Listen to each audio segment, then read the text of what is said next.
Salut Franck, Salut Steven. merci pour ton acceptation. C'est moi qui te remercie de ta venue à Lille. Est-ce que tu peux te présenter pour nos internautes?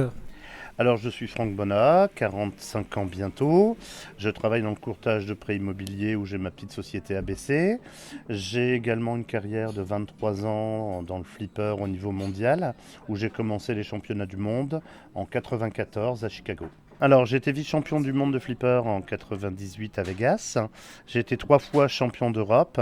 Et là, depuis quelques années, je me maintiens dans le top 5 européen au niveau des masters européens ou des différents championnats d'Europe. D'où t'es venue l'idée de faire du flipper, l'origine de ta passion?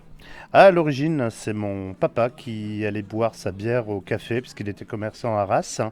Et un jour, il m'a emmené avec lui. Et bon, j'ai bu ma limonade puisque quand j'étais petit, je buvais pas de bière.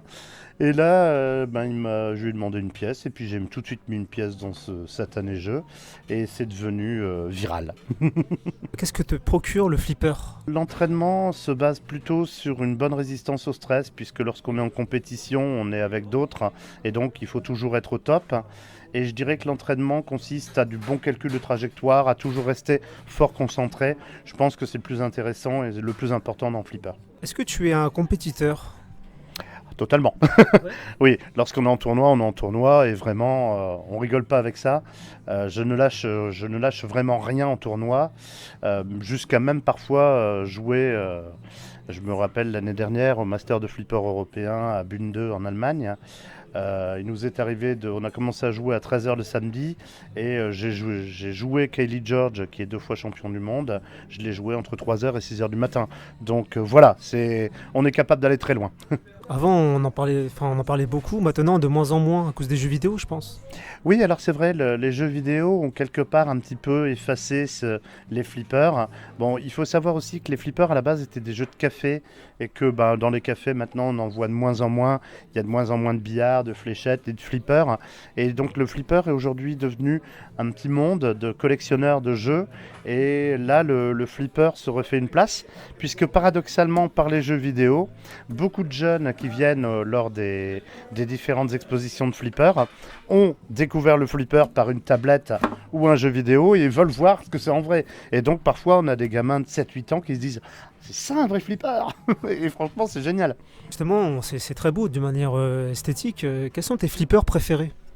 Ah, je dirais que comme j'aime le thème du Seigneur des Anneaux, le Lord of the Ring qui est sorti chez Stern en 2003 est mon flipper favori, ça il n'y a pas de problème. Mais il y en a pléthore, il Getaway High Speed 2, l'Attack from Mars. À l'heure actuelle, il y a beaucoup de flippers sur la musique. J'aime aussi beaucoup la CDC et le Metallica qui sont des flippers qui sont sortis il y a quelques années, qui sont très récents. Donc voilà, il y a de quoi faire. Hey, freaks and friends, this is James from Metallica. Check out the Metallica pinball game, baby. Yeah!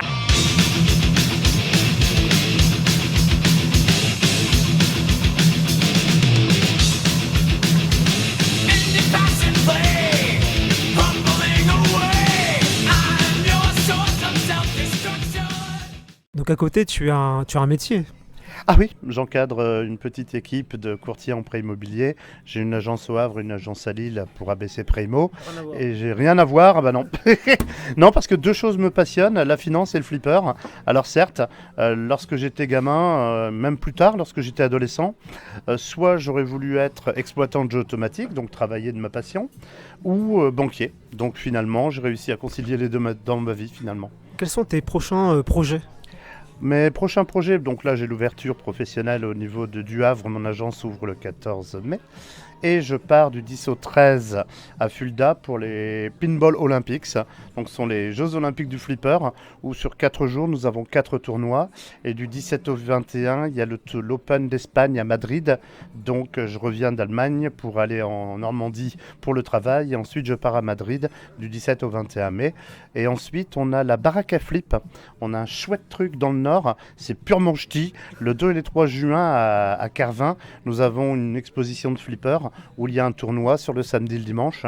Et c'est là notamment où il y a beaucoup de jeunes qui viennent des enfants qui découvrent le flipper et des plus vieux qui vont acheter leur flipper là-bas parce qu'il y aura des flippers à vendre. Et il y aura aussi un tournoi également. Est-ce que tu as un mot de la fin, un dernier mot pour nos internautes? Je dirais qu'aujourd'hui, le flipper c'est un jeu génial. Il ne faut pas forcément avoir de grandes compétences physiques. Et le flipper revient dans les cafés, notamment à Paris. Vous avez le Canon de la Nation, par exemple, et vous avez différents cafés qui seront référencés sur le site Flipjuke. Ça, faut le savoir. On a un petit forum de passionnés de flipper où sont recensés, où on parle des endroits où on peut jouer au flipper. Donc là, quelque part, flipjuke.fr, c'est pas mal aussi pour se renseigner sur le flipper. Bah, Franck, je te remercie infiniment et puis continue à t'amuser, quoi. Merci Steven.